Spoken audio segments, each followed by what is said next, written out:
आज जो सच्ची घटना आपको सुनाने जा रहा हूँ वो एक ऐसी घटना है जो इंसानियत को शर्मसार कर देगी। एक ऐसा कत्ल जिसमें शामिल थे रिश्ते, भरोसा और वो जुनून जो वासना से पैदा होता है।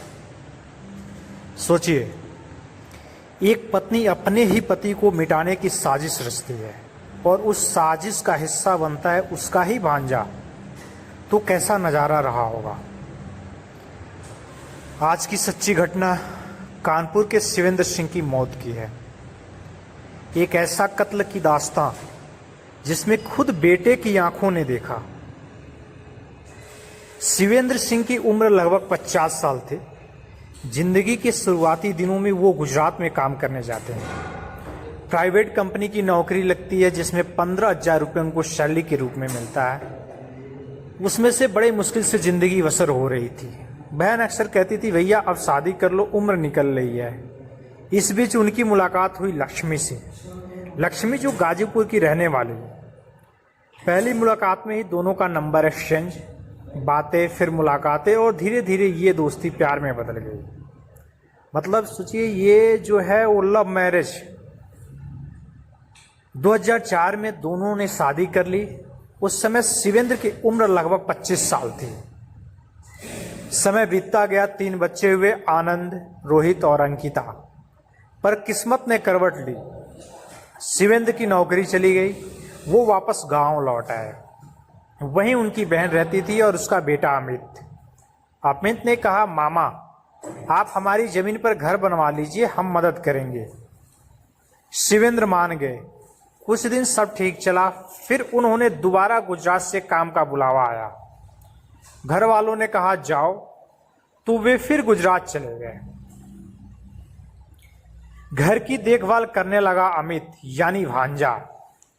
बच्चों को स्कूल ले जाना, घर का काम, मामी की मदद। आसपास के लोग कहते, वाह मामी भांजे का रिश्ता तो बड़ा ही आदर्श है। लेकिन असलियत कुछ और थी। लक्ष्मी और अमित के बीच शुरू हो चुका था अवैध संबंध। एक ऐसा रिश्ता जिसने पूरे परिवार की नींव हिला दी। शिवेंद्र को शक हुआ। मोबाइल में चैट्स पकड़े। मारपीट, झगड़े होने लगे। कभी कुछ दिन के लिए घर छोड़ देते, फिर लौट आते। दिवाली से पहले झगड़ा और बढ़ा।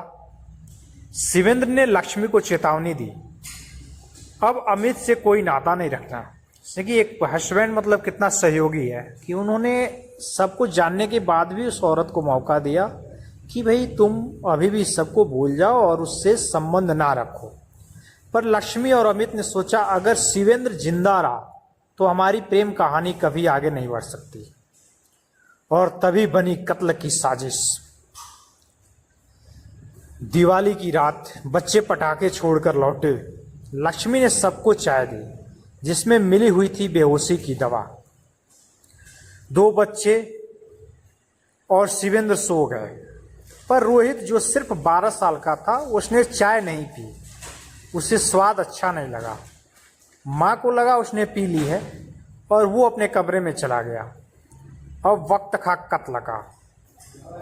अमित ने कुल्हाड़ी से वार किया। लक्ष्मी ने भी वार किया। दोनों, सोचिए, मामी भांजा दोनों मिलकर शिवेंद्र पे कुल्हाड़ी से वार करते हैं, क्योंकि वो अचेत अवस्था में था। भाई पिया हुआ था चाय में नशीली दवा।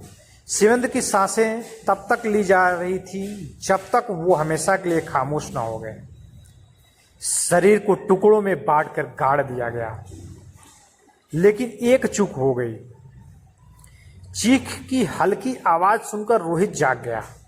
उसने अपनी आंखों से देखा पिता लहलुहान है।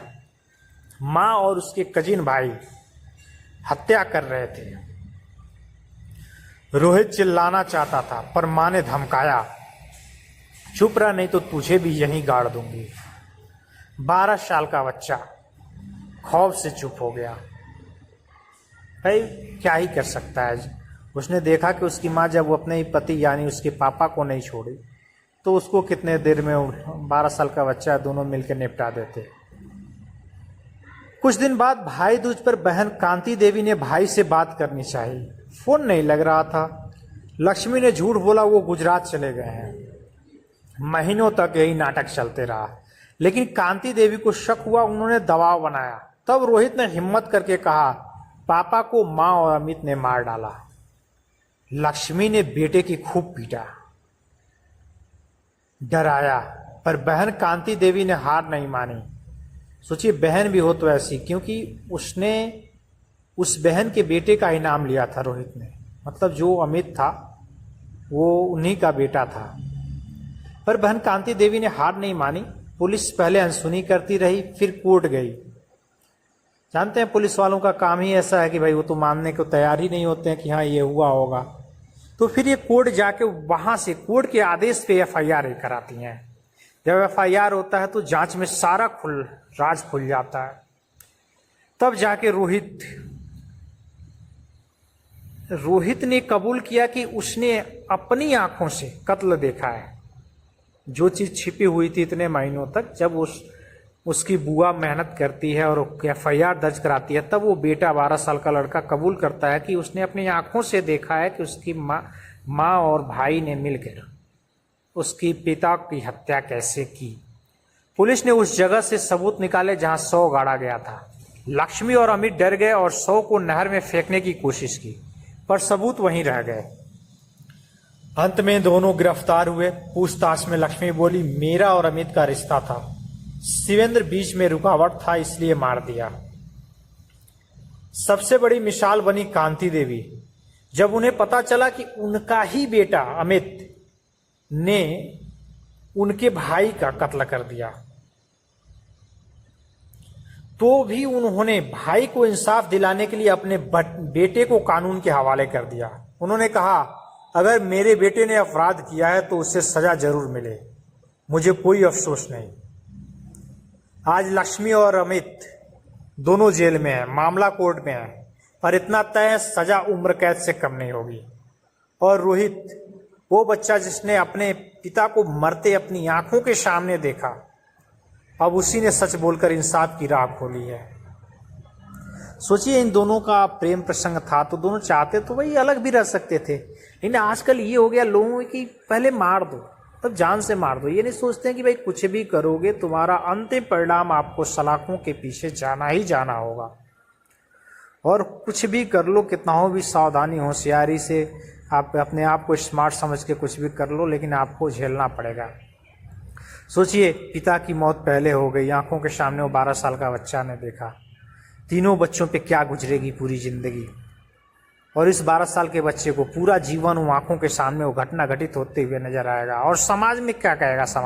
समाज ये कहेगा कि इसकी माँ ने अपने ही पिता को मार डाला, तो ये हम लोग का क्या होगा? इस तरह के लांछन लगते हैं। कितना भी वो सज्जन बनने की कोशिश करेंगे तीनों बच्चे, लोग उन्हें समाज में जीने नहीं देते, क्योंकि वो जबकि उनकी गलती नहीं, उनके माँ बाप मर भी गए। एक तरफ से समझिए, माँ ने बाप को मार दिया, माँ जेल चली गई, उधर अमित जेल चला गया, क्या ही कहा जाए। दोस्तों ये थी आज की अच्छी सच्ची घटना। हमारा मकसद किसी का अपमान करना नहीं है, ना ही दिल दुखाना है। हम चाहते हैं कि समाज इन कहानियों से सबक ले और इंसानियत की राह चुने। अगर इस घटना से कोई एक भी इंसान अपनी सोच बदल ले तो ये हमारी सबसे बड़ी जीत होगी। वीडियो अच्छा लगे तो लाइक और शेयर जरूर कीजिए। हमेशा याद रखिए, जिंदगी छोटी है, किसी को भी दुख मत दीजिए, और इंसानियत से बढ़ के कोई धर्म नहीं है। जय हिंद, जय भारत।